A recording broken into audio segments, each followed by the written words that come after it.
Many of you know that I had gone through a pretty aggressive hair shedding when I gave birth to the baby because I was 42 years old and it was a completely different hormonal picture.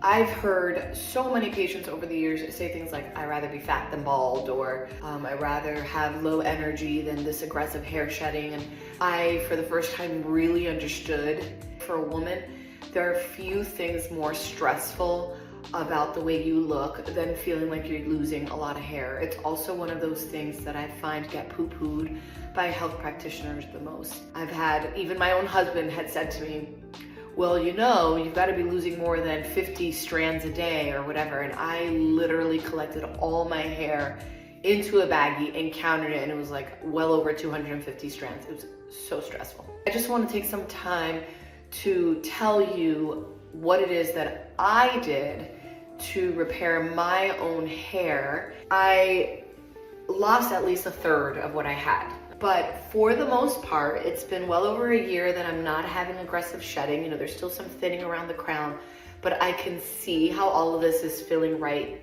back up. And I want to tell you what I have been doing with patients over the years, and then really tell you what I've been doing, because at least with myself, I can report my level of compliance. And the results are just profound. It's really important when you're doing any kind of repair for the body to give a multi-pronged approach. I think when you're doing more than one thing at a time, what it allows is for the synergy of cofactors, whether we're talking about nutritional or mechanical or some sort of a combination, so that you're not having to bully any one system around. So for the hair loss, it's the same concept. Number one is, are you consuming enough calories?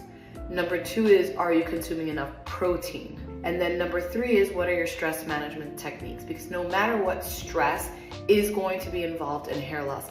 Either it's one of the reasons why you start having the hair loss, or it's compounding the inflammatory burden on your scalp and on the follicles, because you're so stressed about the hair loss.